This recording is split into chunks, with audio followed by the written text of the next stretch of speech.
presented by DraftKings Sportsbook, and we are ready to roll on a day where it is going to move. Fowler's here with news. Heather's here with headlines. Sacho's here with insight. And that's not all. Paul Finebaum is up early with us this morning. Mike Tannenbaum is up early with us this morning. Let's roll. Coming off of an unbelievable Sunday night college football game, Brian Kelly making his debut, head coach of LSU, taking on Florida State in the Superdome. Picking up third quarter, Sacho. Florida State's up a touchdown. We got a touchdown again, and we got a targeting. Yeah, look at the grab. One-handed grab for the touchdown, but targeting.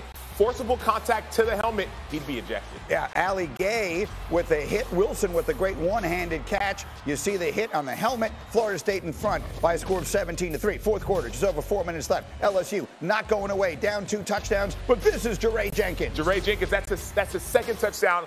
He'd have 2 touchdowns today, make it a game. It's a 7-point game, so LSU needs a stop and a score. They get the stop, but hold everything. Malik Neighbors has already muffed 1 punt, Sacho. 2 muffed punts on the night. Florida State looks like they've taken complete control. 2 minutes left. The game looks like it's over. That's right, because a field goal will ice it. The one thing you can't do is this. Is fumble the ball, hand it off, take a knee, kick the field goal, do something, anything but fumble. So they're 99 yards away from a chance at a tie or a win. Tigers down 7, 25 seconds ago. This is why you get Daniels. This is why Jaden Daniels won the starting spot. Transfer from ASU with his legs. 16 rushes, 114 yards. He's the quarterback. And he moves the chains later in the drive. 10 seconds to go. 1st and 10 at the 19. It's Daniels. It's Mason Taylor. He's got to get out of bounds. He's got to get out of bounds. You have no timeouts. Get the first down. Get out of bounds. Does he? Does he? Does he? He doesn't, as it turns out. Look, the knee is down. Take another look. But with 1 second left, the clock stops on the first down. So 1 second remaining. Florida State used a timeout to set up the defense. It's Daniels. It's Jenkins. It's a touchdown. Tigers love it. Kelly says, are we going for 2 in the win? No, we're not. We're going to kick the extra point to tie it with no time remaining. Here's Florida State radio with the call. Snap, spot, blocked! Yeah! It's no good! Yeah! It's blocked! Fire up the war chant and plant the spear! Nose wind! Nose wind! Can you believe it? It's Shaheem Brown with the block. Devastation for Brian Kelly and LSU.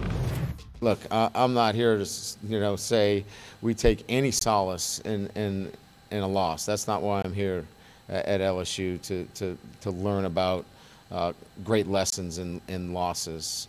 But the reality of it is we've got some learning to do. We've got to coach better and we've got to play better.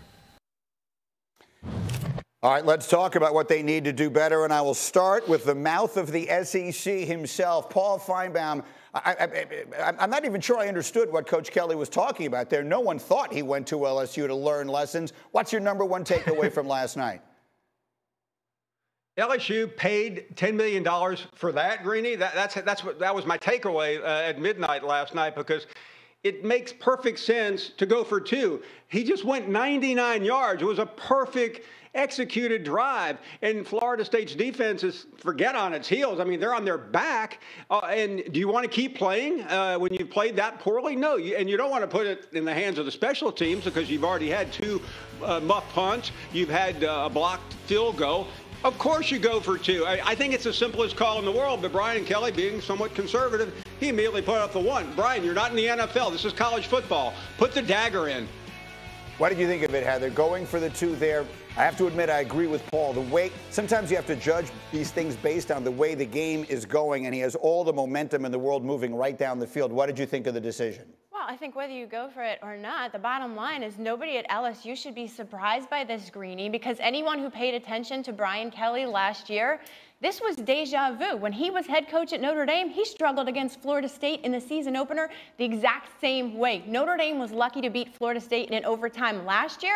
And guess what? In similar fashion, he blamed his players at halftime. So can they learn from those mistakes? We'll find out. Yeah, it did not seem to have been his fault. What did you think of the decision? Yeah, I'm okay with going for 1. You have the momentum, right? You have the momentum. You kick the extra point. Now, the issue is this. There was a field goal that was blocked earlier. And so if you know you have a porous line when it comes to blocking field goals, that's when the question lies. But still, you have the momentum.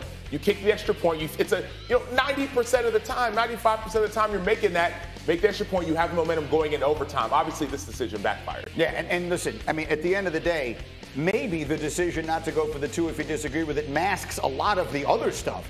didn't look so good last night. It's worth reminding everyone this is not the championship LSU team from 2 years ago that he's taking over. It's a team with far lower expectations, but that's not a great start for them. Meanwhile, let's go around what was an unbelievable weekend. Heather, we've got headlines. Let's start with Georgia and Alabama. What did you think?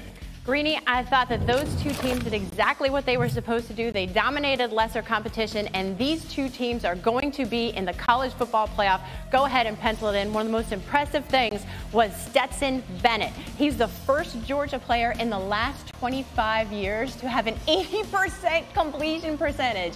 Ugly ducks, okay? Yeah, and then when you say lesser competition, that's Oregon they're playing. That's supposed to be a game, I thought. It was kind of not even close to a game. No, not even close. And then number 2 in the headlines was Ohio State. To me, do not give up on these guys. They're still one of the top 4 teams in the country. Defensively, they held them to 0 points and 72 total yards in the second half. CJ Stroud, 8 of 9 completions. When they needed to be on, they were on in that fourth quarter. And then let's go to the Irish side of things, because I'm not counting them out of the college football playoff race either, guys. I think Marcus Freeman deserves a lot of credit. I was in that stadium. LeBron James was there. 106,000 people. They go in there, and they did what they did defensively and had the lead in the first half. Are you kidding me? We're going to keep talking about those guys if they learn to finish these games. Well, so when I made this point last week, Paul, and again, like most geniuses, I'm usually not fully appreciated until after my time, but this time I had it right immediately. There was such a thing as a moral victory for the Irish on Saturday night, and I thought they got it. What did you think? I think they came close to it. I mean, Greeny, they did the most important thing apparently at Notre Dame these days: cover the spread. I mean, forget trying to win a game, forget trying to win a national championship, wake up the echoes and all that. They covered. Greeny, they played well, and I'm with Heather. I'm very impressed with Marcus Freeman. I think their climb to the national championship or the Final Four is pretty steep, about like trying to climb Mount Everest on a snowy day. However, there is a chance right now that had they been blown out, there wouldn't have been. And they have the schedule. They have Clemson, and they have USC, which suddenly is everyone's darling after one win over a nobody. Over Rice.